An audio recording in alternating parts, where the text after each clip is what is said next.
मी declare केलं ते माझ्या मुलांना सांगितलं तुला लढायचं असेल तर तू लढ बाबा.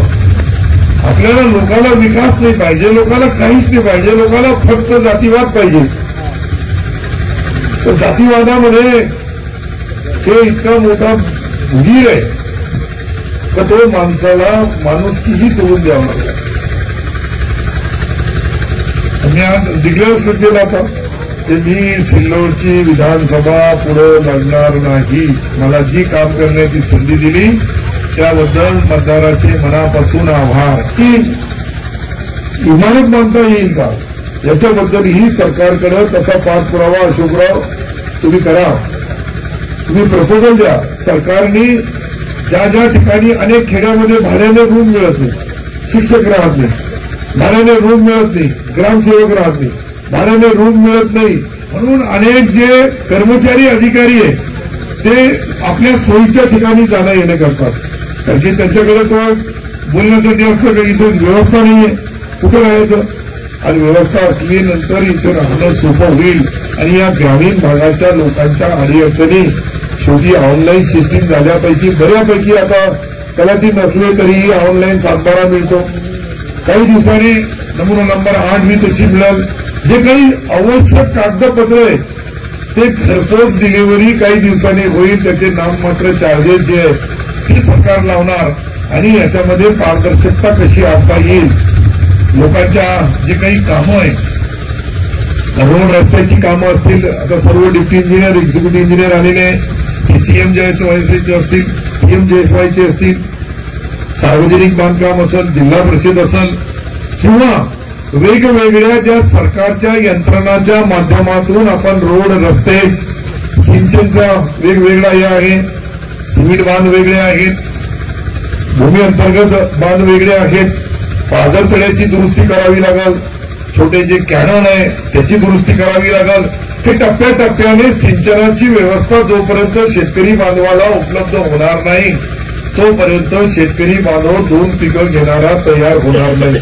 आणि जोपर्यंत तो 2 पिकं घेणारा तयार होणार नाही तोपर्यंत आपल्या ग्रामीण भागाची दारिद्र्य दूर होणार नाही. कोणी कितीही बोललं, मी कितीही स्पीच दिला, कितीही भाषणं दिली, कितीही आपल्याला मार्गदर्शन केलं, पिण्याचा पाणीचा प्रश्न मिटला का? काही दिवसांनी आपला वॉटर ग्रीड होईल. कोणी विचार केला होता का अंबईला सिल्लोडतून पाणी येईल आणि तोही खडकपूर्णाचा वॉटर ग्रीड प्रत्येक 128 गावांना, छोटे मोठे मिळून 132 गावं आहे पण 128 गावं, वाड्या वस्त्या तांड्यावर छोट्या छोट्या गावापर्यंत पिण्याचा पाणी शुद्ध असला तर अर्ध्या त्याच्या रोगराई त्याच्यामध्ये या PSCचे अर्धे गिराक कसेही संपून जातील, अर्धा पेशंट संपतील. मी आजच बोलतो तुम्हाला पाणी शुद्ध पाहिजे. पाणी शुद्ध मिळाला का बाकीच्या ज्या छोट्या छोट्या त्याच्यापासून जे निर्माण होणारे उपचार घेण्यासाठी येणारे अर्धे पेशंट संपतील. परंतु पेशंटसाठी आता आपण ही जी इमारत बांधू लागलो ही इमारत वेळेवर पूर्ण व्हावी, चांगल्या क्वालिटीची व्हावी. लागलं तर त्याचा सत्कार करू आपण त्या कॉन्ट्रॅक्टरचा पहिलेच ऍडव्हान्स आणि त्याला हे कट ऑफ डेट देऊ.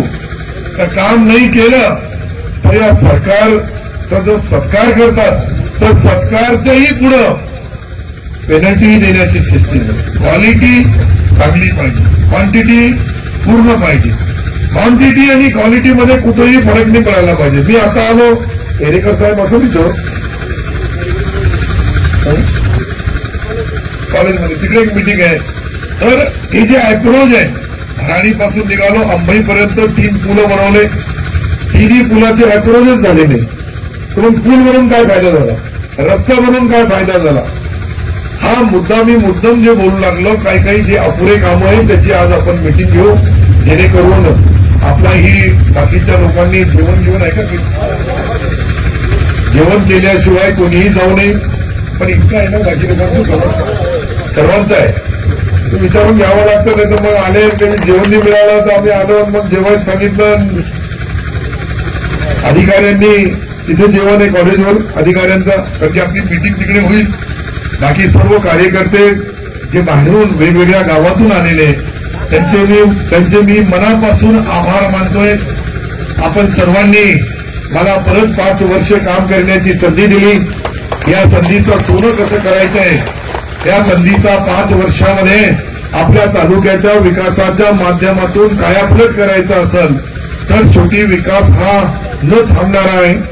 एक केला का दुसरा येणार आहे, एक काम झाला का दुसऱ्या कामाची मागणी येते आणि टप्प्याटप्प्याने या तालुक्यामधले आपले जे जे प्रश्न आहे, आता आपला अंबई टू नाणेगाव जंजा हे सिमेंट कॉन्क्रीट मंजूर करून दिला.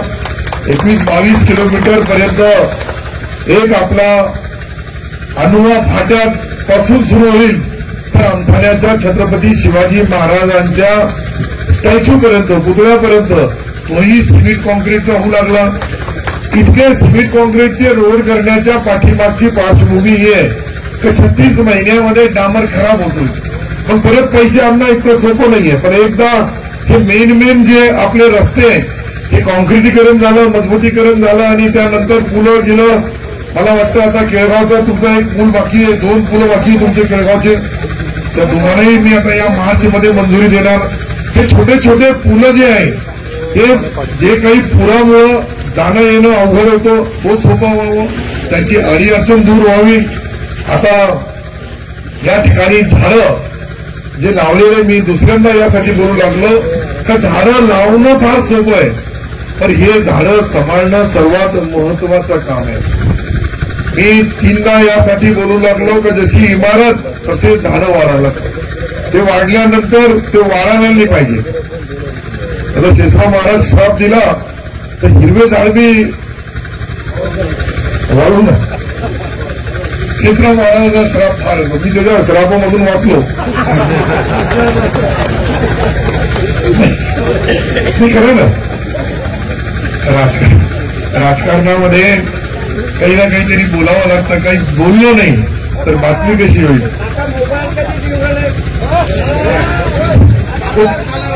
ये प्राइवेट है, प्राइवेट अंदर की बात. यहाँ मोबाइल बोले तो सब मोबाइल के लाइन लगा देंगे और वो दुकाना भी कम पड़ जाएंगे सिलों.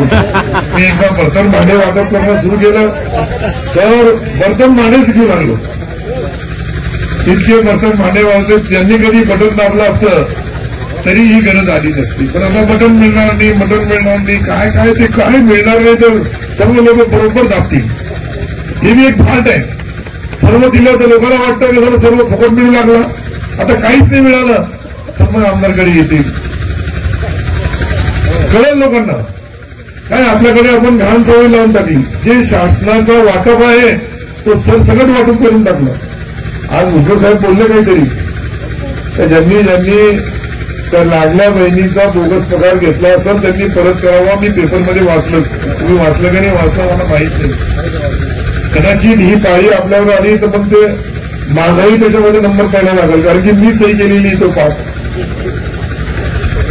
पालकमंत्र्यांच्या सह्याशिवाय ते मंजूर होत नाही. ते ठीक आहे, बटन दाबल्याने त्या लोकांनी आपली योजना चालते, बटन नाही चालत. हे दुर्दैव आहे. ज्यावेळेस काही नाही मिळाला त्यावेळेस आठवण येईल काय असतो सरकार, काय असतो आमदार, कसा असतो आमदार. हे मी लोकांना कळायला पाहिजे. आपले लोक आले सकाळी, नहीं सर ये अपना है बस, ये ऑपरेशन ने मुझे बहुत परेशान करके डाला. अभी गर्दी सब खत्म हो गई और 1,38,000 ये आखिरी के वोट है, लास्ट. इसके आगे आपको वोट बदलने की ताकत नहीं, किसमें मुझे मालूम है. ज्यांनी जे प्रयोग जिल्ह्यामध्ये सर्वात जास्त मतं मला आहे. ही जे एकंदरीत परिस्थिती बघितली, आम्ही दोघंही मंत्री, मी आणि साहेब, तो साहेब बिचारा काटवर, मी बी काटवर. मी 3,000, 2900 ते 2,000. अरे नानाव पटवले तर 208 मतं निवडून आला. आता मुख्यमंत्री बनणाऱ्या लोकांचे हाल आहे. बाळासाहेब थोरात बाबा म्हणजे राजकारणामध्ये काही राजकारण जे चालू आहे तो भविष्यामध्ये घातक राहील. मी तर आता याच्या पुढे डिक्लेअरच केला की मी आता सिल्लोड नगरपालिका शेवटची निवडणूक ती पार पाडल आणि विधानसभेला मी आता उभं राहणारच नाही. तुम्हाला कोणी काय वाकलं बी करू शकत नाही. मी डिक्लेअर केलं ते. माझ्या मुलांना सांगितलं तुला लढायचं असेल तर तू लढ बाबा. आपल्याला लोकांना विकास नाही पाहिजे, लोकांना काहीच नाही पाहिजे, लोकांना फक्त जातीवाद पाहिजे. तर जातीवादामध्ये ते इतका मोठा भुगीर आहे का तो माणसाला माणुसकीही सोडून द्यावं लागला.